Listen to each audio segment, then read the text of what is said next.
முத்துவ சீக்கிரமா சீதா புரிஞ்சுக்கிட்டு முத்துக்கிட்ட சீதா மன்னிப்பு கேட்டா நல்லா இருக்கும்னு நீங்க நினைச்சீங்கன்னா இந்த வீடியோக்கு ஒரு லைக் பண்ணுங்க.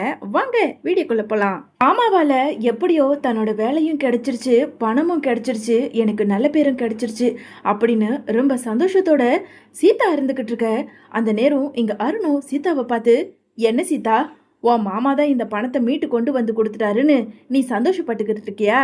அப்படியெல்லாம் ஒன்றும் கிடையாது. கண்டிப்பா அந்த பணத்தை உன் மாமா தான் ஆளை வச்சு திருடி இருப்பான் அப்படின்னு முத்துவுக்கு ஒரு பெரிய கெட்ட பேரை வாங்கி கொடுக்கணும் சீதா கிட்ட அப்படின்னு சொல்லிட்டு சீதா கிட்ட முத்துவை பத்தி தப்பு தப்பா இங்க அருண் சொல்லிக்கிட்டு இருக்க உடனே இங்க சீதாவோ யோசிக்க ஆரம்பிக்கிறாங்க. இல்லைங்க, மாமா அப்படிப்பட்டவரெல்லாம் கிடையாது. எனக்கு எதனா ஒன்றுனா அவர் கண்டிப்பாக துடிச்சு போயிருப்பாரு. அதனால தாங்க எப்படியோ அவர் என்னோட வேலையை மறுபடியும் மீட்டு கொடுத்துட்டாரு அப்படின்னு சொல்லிட்டு சீதா சொல்லிக்கிட்டு இருக்க. இங்க பாரு சீதா, முட்டாள் மாதிரி யோசிச்சுக்கிட்டு இருக்காத. ஏற்கனவே நீ அவங்கிட்ட பேசாம எனக்காக சண்டை போட்டு இருந்தல, அதனால உன்கிட்ட எப்படியாவது நல்ல பேர் வாங்கணுங்கிறதுக்காக நீ பணத்தை ஆட்டோல எடுத்துக்கிட்டு போகும்போது எவனா 2 பேரை ஆளை வச்சு இவனா பணத்தை திருடுற மாதிரி திருடி என்னமோ அந்த பணத்தை காப்பாத்தி உன்கிட்ட எடுத்துட்டு வந்து கொடுக்குற மாதிரி கொடுத்து இப்போ உன்கிட்ட நல்ல பேர் எடுத்துக்கிட்டான். அவ்வளவுதான். அவன் அவ்வளோ பெரிய நல்லவெல்லாம் கிடையவே கிடையாது சீதா. நீ அவனை நல்லவன்லாம் நினைச்சுக்கிட்டு இருக்காத அப்படின்னு சொல்லிட்டு எங்க சீதா கிட்ட அருண் சொல்லிக்கிட்டு இருக்க. இங்க சீதாவோ அப்படியே மனசு மாறுறாங்க. என்ன சொல்றீங்க? அப்படியா? மாமா அப்படியா பண்ணியிருப்பாரு? ச்சே, மாமா இப்படி பண்ணுவாருன்னு நான் நினைச்சு கூட பார்க்கல. ஆமா சீதா, நீ எப்பவுமே உன் மாமாவை தலை மேலே தூக்கி வச்சுக்கிட்டு தான் பேசுற. ஆனா நான் போலீஸ்காரன் மூளை எப்படி வேலை செய்யும்னு தெரியும்ல. இப்படி தான் நிறைய பேர் ஃப்ராடுத்தனம் பண்ணுறாங்க. நல்ல பேர் எடுக்கணுங்கிறதுக்காக எந்தெந்த வழியிலையோ போய் நல்ல பேரை எடுக்கிறாங்க. அவனை நல்லவன்லாம் நினச்சிக்கிட்டு இருக்காத அப்படின்னு சீதா கிட்ட அருண் சொல்லிக்கிட்டு இருக்காரு. மறுநாள் எப்பவும் போல சீதா இங்க வேலையில இருக்க நேரம் அங்க ஹாஸ்பிட்டலோட மேனேஜர் வந்து சீதா கிட்ட, சீதா என்ன மன்னிச்சிருமா, நான் நேற்று உங்ககிட்ட சாரி கேட்டுட்டேன். இருந்தாலும் இன்னொரு தடவை உங்ககிட்ட சாரி கேட்டுக்கிறேன். என்னதான் இருந்தாலும் உன்னை நான் அப்படி பேசியிருக்க கூடாது. ஐயோ சார், இருக்கட்டும் சார். இப்போ என்ன விஷயம் சார்? ஏதாவது ஒர்க் இருக்கா அப்படின்னு சொல்லிட்டு சீதா கேட்க, ஆமாம்மா, மறுபடியும் உன்கிட்ட ஒரு நல்ல பொறுப்பை கொடுக்கலாம்னு தான் வந்திருக்கேன். இதோ இதில் ஒரு 6 lakhs இருக்குது. இதை எடுத்துக்கிட்டு போய் பேங்க்கில் டெபாசிட் பண்ணிட்டு வந்துருமா அப்படின்னு சொல்லிட்டு மேனேஜர் மறுபடியும் பணத்தை கொடுக்க உடனே சீதா இருந்துக்கிட்டு, சார் சார், என்கிட்ட பணத்தெல்லாம் கொடுக்காதீங்க சார். வேற யார்கிட்டனா கொடுத்து அனுப்புங்க. ஏற்கனவே அந்த பிரச்சனையிலேருந்து நான் இன்னும் மீண்டு வரவே இல்லை. மறுபடியும் நீங்கள் என்கிட்ட பணத்தை கொடுத்து அந்த பணத்தை வேற யாராவது திருடிக்கிட்டு போயிட்டா அதுக்கப்புறம் என்னோட வேலை போயிடும் சார். வேண்டாம் சார், இந்த பணத்தை நீங்களே எடுத்துகிட்டு போய் பேங்க்கில் போட்டுருங்க அப்படின்னு சொல்லிட்டு சீதா சொல்லிக்கிட்டு இருக்க. உடனே அங்கே இருந்த மேனேஜரும், இல்லை சீதா, நீ கவலைப்படாத. இனிமே உன்னை நான் தப்பாக நினைக்கவே மாட்டேன். ஏதோ உன்னை நான் தப்பாக புரிஞ்சுக்கிட்டு அந்த மாதிரி எல்லாம் பேசிட்டேன். உன்னை மாதிரி ஒரு நல்ல பொண்ணு கிடைக்க இந்த ஹாஸ்பிட்டல் தான் கொடுத்து வச்சிருக்கணும். நான் சொல்கிறேன்ல, இந்த பணத்தை கொஞ்சம் எடுத்துகிட்டு போய் டெபாசிட் பண்ணிட்டு வந்துருமா. எனக்கு இங்கே தலைக்கு மேலே வேலை இருக்குது. இதோ செக்யூரிட்டி இருக்கான், கூட கூட்டிகிட்டு போ. அதோ ஆட்டோக்காரன் இருக்கான், அவனையும் கூட்டிக்கிட்டு போயிட்டு வந்துரு அப்படின்னு சொல்லிட்டு எங்கள் மேனேஜர் சீதா கிட்ட அந்த 6 லட்ச ரூபாய் பணத்தை கொடுக்க சீதாவுமே சரிங்கிற மாதிரி சொல்லிட்டு அதே ஆட்டோல பணத்தை எடுத்துக்கிட்டு கிளம்பி போறாங்க. மேனேஜர் சொன்ன மாதிரியே கொஞ்ச நேரத்துல பேங்குக்கும் போய் அந்த பணத்தையும் டெபாசிட் பண்ணிட்டு சீதா செக்யூரிட்டியோட ஆட்டோல வந்துகிட்டு இருக்க. அந்த நேரம் ஆட்டோக்கார் இங்க வண்டியை நிறுத்திட்டு வேக வேகமா வழியில நின்றுக்கிட்டு இருந்த முத்துவை பார்த்ததும் ஓடி வந்து, முத்து முத்து தம்பி, நீங்க நல்லா இருக்கீங்களா தம்பி? உங்களை பார்த்தே ரொம்ப நாள் ஆகுது தம்பி. எனக்கு ஏதோ பார்ட் டைமா கார் ஓட்டுற வேலை சொல்றேன்னு சொல்லியிருந்தீங்களே தம்பி, ஏதாவது கிடைக்குமா? என் குடும்பத்துல நிறைய கஷ்டம் இருக்கு, அதை எப்படியாவது நான் தீக்கணும் அப்படின்னு சொல்லிட்டு ஆட்டோக்கார் ஆர்வமா இங்க முத்துக்கிட்ட வந்து வேலை கேட்டுக்கிட்டு இருக்க. இதை சீதாவும் பார்த்துடுறாங்க. சீதா ஆட்டோல இருந்து இறங்கி வந்து ரொம்ப கோவத்தோட ஆட்டோக்காரை பார்த்து, அண்ணே என்னண்ணே, இவர்கிட்ட எதுக்காக நீங்க பேசிக்கிட்டு இருக்கீங்க? உங்களுக்கு யார்கிட்ட எப்படி பேசணும்னு தெரியாதா? பேசாம வந்து வண்டியை எடுங்கண்ணே. இந்த ஆளே பணத்தை திருடிட்டு என்னமோ இவரே பணத்தை காப்பாத்தி எடுத்துட்டு வந்து கொடுக்கற மாதிரி நல்ல பேர் எடுக்கணும்னு நினைச்சிருக்காரு. அண்ணே நீங்க வாங்கண்ணே, வந்து ஆட்டோவை எடுங்க, எனக்கு ஹாஸ்பிட்டலுக்கு டியூட்டிக்கு டைம் ஆகுது அப்படின்னு சொல்லிட்டு சீதா சொல்லிக்கிட்டு இருக்க. உடனே அங்க இருந்த ஆட்டோக்காரோ, ஏமா சீதா, நீ எப்படி நல்ல பொண்ணா இருக்கியோ அதை விட பல மடங்கு இந்த முத்து தம்பி ரொம்ப நல்லவருமா அப்படின்னு சொல்லிட்டு ஆட்டோக்கார் முத்துவை பத்தி பெருமையா பேசணும். இங்க சீதாவுக்கு கோவம் வருது. அண்ணே, உங்களுக்கு யாரை பத்தி உங்களுக்கு என்ன தெரியும்? இவரை பத்தி எனக்கு தெரியும். நீங்க வாங்க, நான் சொல்றேன்ல. அம்மா, நீ என்ன தப்பா நினைச்சுக்காதம்மா, உங்ககிட்ட நான் உண்மையை சொல்லிடுறேன். அன்னைக்கு பணம் காணாம போனது, ஆளை வச்சு திருடுனது எல்லாமே நான் தாமா அப்படின்னு சொல்லிட்டு ஆட்டோக்கார் எல்லா உண்மைகளையும் சொல்ல சீதாவுக்கோ அதிர்ச்சியா இருக்கு. அண்ணே, என்னென்ன சொல்றீங்க? ஆமாமா, என் குடும்பத்துல 5 லட்சம் ரூபாய் பணம் வெளியே வாங்கியிருந்தேன். அந்த டைம்ல எனக்கு பணம் தேவைப்பட்டது. கடனும் கழுத்தை நெரிக்கிற மாதிரி ஆயிடுச்சுமா. சரின்னு சொல்லிட்டு எப்படியாவது பணம் திரட்டணுமேனு யோசிச்சுக்கிட்டு இருக்கும்போது தான் அன்னைக்கு ஹாஸ்பிட்டல்ல உன்கிட்ட 5 லட்சம் ரூபாய் பணத்தை அந்த மேனேஜர் கொடுத்து அனுப்புனாரு. நான் தாமா ஆளுங்களை வச்சு உன்கிட்ட இருந்து திருடி அந்த பணத்தை கடன் அடைக்கிறதுக்காக நான் எடுத்துக்கிட்டேன். இந்த தம்பி தாமா எங்க வீட்டுக்கு வந்து உண்மையை கண்டுபிடிச்சு, இங்க பாரு, உழைச்சு நீ சம்பாதி, உன் குடும்ப கஷ்டத்துக்காக இந்த மாதிரி எல்லாம் திருடாத, இதனால ஒரு பொண்ணோட வாழ்க்கையே போகுதுன்னு சொல்லி அந்த பணத்தை எடுத்துக்கிட்டு வந்து அங்க ஹாஸ்பிட்டல்ல கொடுத்ததே இந்த தம்பி தாமா.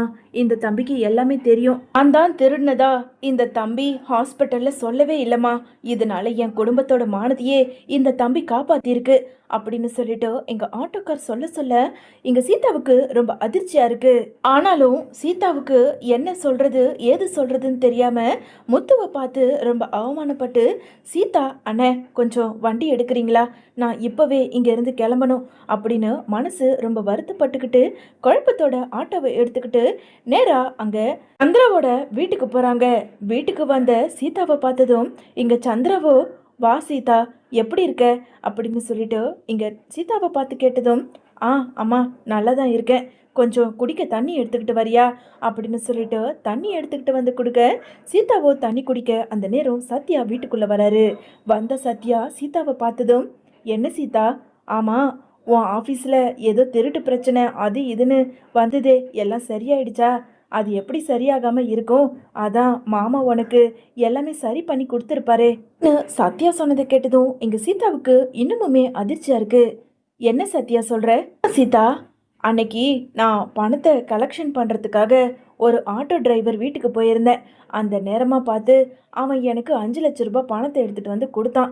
அப்போது மாமாவும் அங்கே வந்து அந்த ஆட்டோக்காரனை அடித்து பிடிச்சி கேட்கும்போது தான் சீதாங்கிற பொண்ணுக்கிட்ட இருந்து நாங்கள் பணத்தை திருடிக்கிட்டு வந்தோம் அப்படின்னு சொல்லிட்டு அவன் வாயால் எல்லா உண்மையும் சொல்லிட்டான். மாமா மட்டும் இல்லைனா இன்னொரு உனக்கு இந்த வேலையும் கிடைச்சிருக்காது சீதா அப்படின்னு சொல்லிட்டு இங்கே சத்யா நடந்த எல்லாத்தையும் ஒன்று விடாமல் சொல்ல இங்கே சீதா அதை கேட்டதும் தலையிலேயே அடிச்சுக்கிட்டு அழ ஆரம்பிக்கிறாங்க.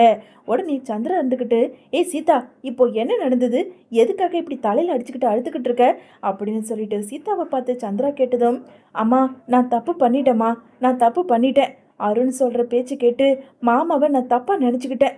நான் பணத்தை திருடிட்டதா சொல்லி என் மேலே திருட்டு பழி போட்டு ஒரு மாதிரி என்னை அசிங்கப்படுத்தி அந்த ஹாஸ்பிட்டலில் என்னை நிற்க வச்சுருந்தாங்க. அப்போ மாமா தான் அந்த பணத்தை மீட்டு கொண்டு வந்து கொடுத்தாரு. அதுக்கப்புறம் தான் எனக்கு இந்த வேலையும் கிடைச்சிது. ச்சே, ஆனால் மாமா தான் திட்டம் போட்டு அந்த பணத்தை திருடிக்கிட்டு போயிருப்பாரு. உன்கிட்ட நல்ல பேர் எடுக்கிறதுக்காக உன் மாமா இப்படியெல்லாம் பண்ணிக்கிட்டு இருக்கான் அப்படின்னு சொல்லிட்டு அருண் என்கிட்ட மாமாவை பற்றி தப்பாக எடுத்து சொன்னார். ச்சே, என் புத்தி எங்கே போச்சு? அப்போ கூட நான் மாமாவை நம்பவே இல்லை. இப்போது சத்யா சொன்னதுக்கு அப்புறமும் அந்த ஆட்டோக்காரை என்னை பார்த்து எல்லா உண்மையும் சொன்னதுக்கு அப்புறம் தாம்மா நான் மாமாவை நம்புகிறேன். ச்சே, மாமாவை நான் இப்படியெல்லாம் தப்பாக நினச்சே இருக்கக்கூடாது. அவர் மனசு எவ்வளோ கஷ்டப்பட்டு இருக்கோம். தான் சீதா, எது ஒன்று சொன்னாலும் எது ஒன்று பேசினாலும் அதை புரிஞ்சுக்கிட்டு நடந்துக்கணும்னு தேவையில்லாத மீனா அக்கா கிட்ட போய் மாமாவை அருண் கிட்ட மன்னிப்பு கேளுன்னு சொன்னேன். அக்காவுக்கு எவ்வளவு கஷ்டமா இருக்கும். அதனால தான் அக்காவும் உன்னை எதிர்த்து பேசிட்டு போயிடுச்சு. பாவம் மாமா, நீ வருத்தப்பட்டு என்ன ஆக போகுது? மாமா தான் கஷ்டப்படுது அப்படின்னு சொல்லிட்டு இங்க சத்யா சொல்லிக்கிட்டு இருக்க. இல்லை சத்யா, இதை நான் இப்படியே விட போறதில்ல. இப்போவே ப்ரெஸ் மீடியான்னு கூப்பிட்டு எல்லார் முன்னாடியும் வச்சு மாமாவை நான் பெருமையாக பேச தான் போகிறேன். என் புருஷன் என்ன நினைச்சாலும் பரவாயில்ல, எனக்கு அதை பற்றி கவலையே கிடையாது அப்படின்னு சொன்ன சீதா நேராக ஹாஸ்பிட்டலுக்கு போகிறாங்க. ஹாஸ்பிட்டலுக்கு வந்த சீதா ப்ரெஸ் மீடியான்னு எல்லாரையும் கூப்பிட்டு வச்சு பக்கத்தில் அந்த ஆட்டோக்காரரையும் கூப்பிட்டு வச்சு நடந்த எல்லா உண்மைகளையும் எல்லார் முன்னாடியும் சொல்ல ஆரம்பிக்கிறாங்க. மாமா மட்டும் இல்லைன்னா இன்னொரு எனக்கு இந்த வேலை கிடைச்சிருக்காது. என் மாமா உண்மையாலுமே ரொம்ப தங்கமானவர். அவர் மாதிரி மாமா கிடைக்க நான் தான் கொடுத்து வச்சிருக்கணும் அப்படின்னு சொல்லிட்டு சீதா நடந்த எல்லாத்தையும் ஒன்று விடாமல் அங்கே இருந்த ப்ரெஸ் மீடியான்னு சொல்ல இன்னொரு பக்கம் சீதா பேட்டி கொடுக்குற எல்லாமே இங்கே டிவியில் லைவாக வந்துக்கிட்டு இருக்கு. அதை பார்த்துக்கிட்டு இருந்த விஜயாவோ வைத்தறிச்சலில் இருந்துக்கிட்டு இருக்க அண்ணாமலை மீனாவை கூப்பிட்டு, அங்கே பாருமா, சீதா உன் தங்கச்சி ஏதோ பேட்டி கொடுத்துக்கிட்டு இருக்கு அப்படின்னு சொல்லிட்டு அண்ணாமலை சொல்ல சீதா கொடுக்குற பேட்டியை அங்கே இருந்த எல்லாருமே கேட்டுடுறாங்க. இதை கேட்ட மீனா, ஆமாம் மாமா, அவரு எவ்வளவு தப்பா நினைச்சுக்கிட்டு இருந்தாலும் சீதா, இப்ப அவ மனசு ஒடிஞ்சு போய், இப்ப அவர்கிட்ட மன்னிப்பு கேட்கறதுக்காக இப்படியெல்லாம் பண்ணிக்கிட்டு இருக்கா போல அப்படின்னு மீனா பேசிக்கிட்டு இருக்க அந்த நேரம் முத்து உள்ள வராரு. என்னங்க அங்க பாத்தீங்களா? நீங்க தான் உதவி பண்ணீங்கன்னு சொல்லிட்டு சீதாவுக்கு தெரிய வந்துடுச்சு போல. மனசார மன்னிப்பு கேட்டுக்கிட்டு இருக்கா. உண்மையாலுமே உங்களை மாதிரி ஒரு கணவர் கிடைக்க நான் தாங்க கொடுத்து வச்சிருக்கணும் அப்படின்னு சொல்லிட்டு மீனா முத்துவை பார்த்து பெருமையா பேசிக்கிட்டு இருக்க. அங்க இருந்த விஜயாவுக்கும் ரோகிணிக்கும் வயித்தெரிச்சலா இருந்துகிட்டு இருக்கு. மறுநாள் எப்பவும் போல அவங்க வேலையை பார்த்துக்கிட்டு இருக்க சீதா டாக்டர் பட்டம் கொடுக்கறவங்களோட வீட்டுக்குள்ள வராங்க. சீதாவை பார்த்ததும் இங்க மீனா வா சீதா அப்படின்னு சொல்லிட்டு எல்லாரையும் கூப்பிட்டு அங்க சோஃபால உட்கார வைக்க, இங்க சீதாவோ மாமா என்னை மன்னிச்சிருங்க மாமா, உங்களை புரிஞ்சுக்காம நான் உங்களை ஏதேதோ பேசிட்டேன், என்னை தப்பா எடுத்துக்காதீங்க அப்படின்னு சொல்லிட்டு சீதா மனசார முத்துக்கிட்ட மன்னிப்பு கேட்டுக்கிட்டு இருக்க. உடனே அங்க முத்து இருந்துக்கிட்டு, சீதா அதையெல்லாம் விடு, நான் எப்பயும் மறந்துட்டேன், இந்த மன்னிப்பு அது இதுன்னு என்கிட்ட கேட்டுக்கிட்டு இருக்காத. ஆமா இவங்களை எதுக்காக கூட்டிட்டு வந்த? சார் உங்ககிட்ட தான் நான் ஏற்கனவே சொல்லிட்டேனே டாக்டர் பட்டம் எதுவும் வேண்டாம்னு, அப்புறம் எதுக்காக சார் அப்படின்னு சொல்லிட்டு முத்து அங்க வந்திருக்கவங்கள பார்த்து கேட்டதும், மாமா நான் தான் மாமா இவங்கள இங்க கூட்டிட்டு வந்திருக்கேன். என்ன சீதா சொல்ற? ஆமா மாமா, இவங்க ஏற்கனவே உங்ககிட்ட இந்த மாதிரி டாக்டர் பட்டம் கொடுக்கும்போது வேண்டான்னு சொல்லிட்டீங்களாமே, அதனால இவங்க நான் நியூஸ்ல பேட்டி கொடுக்கறத பார்த்துட்டு என்கிட்ட வந்து இந்த மாதிரி முத்துங்கிறவரு நிறைய உதவி பண்ணிக்கிட்டு இருக்காரு, அவருக்கு ஒரு நல்ல மதிப்பு கொடுக்கணும், மரியாதை கொடுக்கணும், அவருக்கு டாக்டர் பட்டம் கொடுக்கணும்னு சொல்லிட்டு என்கிட்ட வந்து பேசுனாங்க. அதனால தான் அவர் என்னோட மாமா தான், அவர்கிட்ட நான் பேசுகிறேன்னு சொல்லிட்டு இவங்க எல்லாரையும் இங்கே கூட்டிகிட்டு வந்திருக்கேன். அம்மா உண்மையாலுமே இந்த டாக்டர் பட்டம் உங்களுக்கு பொருத்தமானது தான். நீங்கள் கண்டிப்பாக இவங்களுக்கு ஒரு நல்ல டேட் கொடுத்து அந்த நாளில் டாக்டர் பட்டத்தை நீங்கள் ஏற்றுக்கணும். அப்படி இருந்தால் தான் நானும் சந்தோஷமாக இருப்பேன் அப்படின்னு சொல்லிட்டு சீதா சொல்ல, உடனே இங்க முத்து இருந்துகிட்டு, சீதா இதெல்லாம் வேண்டாம் சீதா, நான் எனக்காக பண்ணல.